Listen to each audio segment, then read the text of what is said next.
आज के वीडियो में बात करेंगे हम भारत की एक बहुत बड़ी समस्या बेरोजगारी के बारे में।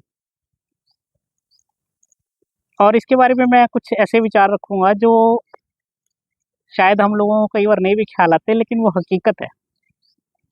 क्योंकि मैं पेशे से एक दुकानदार हूँ या कह लो था, तो इसीलिए मैंने बड़ी बारीकी से कई बार कुछ नोटिस किया है जो ऐसा कारण है बेरोजगारी का, और आने वाली जो बेरोजगारी है उस तरफ भी इशारा करता है।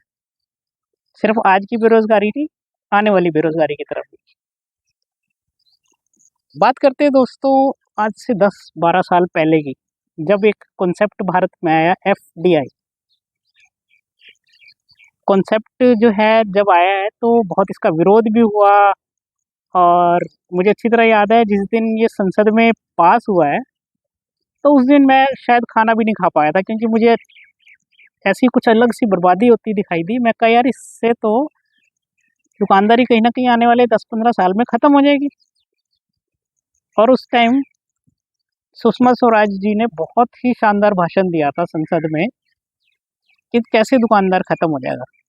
और ये चीज़ किसी से छुपी नहीं, हमने किताबों में भी पढ़ा है कि जब कोई बहुत बड़ा बिजनेसमैन आता है फील्ड में, तो वो कुछ ऐसे रेट लगाता है, ऐसे पॉलिसीज अपनाता है कि छोटा दुकानदार धीरे धीरे खत्म हो जाता है।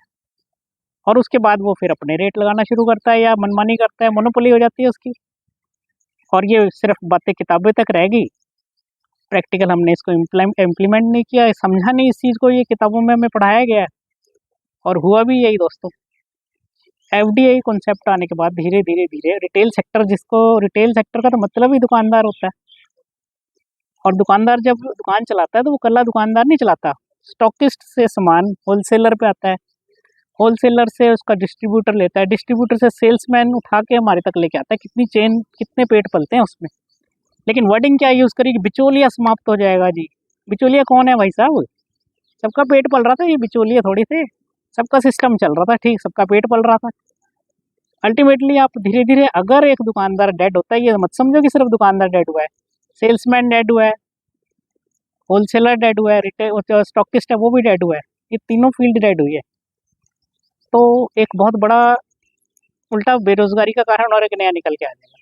खैर, लेकिन जो ये बड़े बड़े मॉल का कल्चर आया, हुआ भी यही प्रैक्टिकल कि इन्होंने ऐसा सिस्टम आ गया कि जनरेशन जो है, क्लाइंट जो है, कस्टमर कह लो जो है, वो इनकी तरफ शिफ्ट हो गया।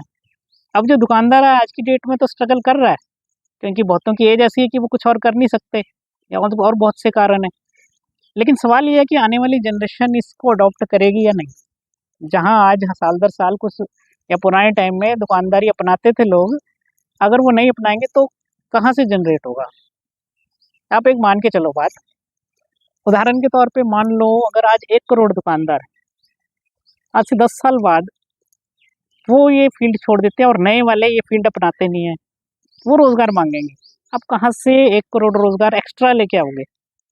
आज तो आपने शो कर दिया है, यस, यहाँ आपने रोजगार जनरेट कर दिया, लेकिन आपकी क्षमता होगी 1 करोड़ रोजगार जनरेट करने की, लेकिन मांगने वाले 2 करोड़ हो जाएंगे। तो वो जो है, वो स्थिति बहुत ही मुश्किल हो जाएगी, और कितनी देर तक हम झेल पाएंगे। अब एक चीज, थोड़ा सा और पीछे चलते हैं। जब पोखरन का हमारे भारत में टेस्ट हुआ, तो उस टाइम के प्रधानमंत्री अटल बिहारी जी होते थे। तो तब दुनिया ने भारत पे प्रतिबंध लगा दिए, और उनका एक भाषण था, उसमें उन्होंने एक ही वर्डिंग कही थी कि लगा दो जो लगा रहे हैं, अपना बोते हैं अपना खाते हैं। और सिर्फ इस एक वर्डिंग में, अपना बोते हैं अपना खाते में, एक ताकत बसी हुई थी। क्योंकि जब तक हम अपना बो रहे हैं, अपना खा रहे हैं, किसी के सामने झुकने की जरूरत नहीं है। लेकिन अब आज जो है, हम रोजगार तक के लिए भी विदेशों की तरफ देख रहे हैं। वो जब चाहे सुई घुमाए, यहाँ बेरोजगारी आ गई, कहीं जी मंदी है।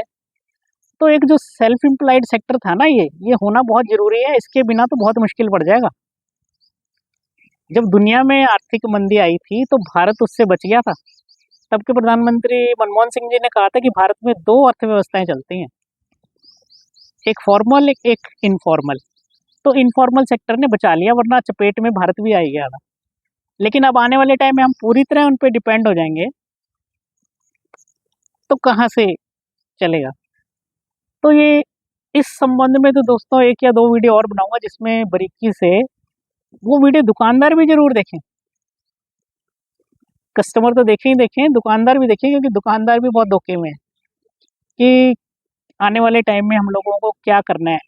क्योंकि बस तो सरकारों का ही चलना है, लेकिन भारत का नुकसान नहीं होना चाहिए। इन्हीं शब्दों के साथ दोस्तों आज का वीडियो मैं यहीं तक रोकता हूँ। मिलेंगे अगले वीडियो में। जय हिंद, जय भारत।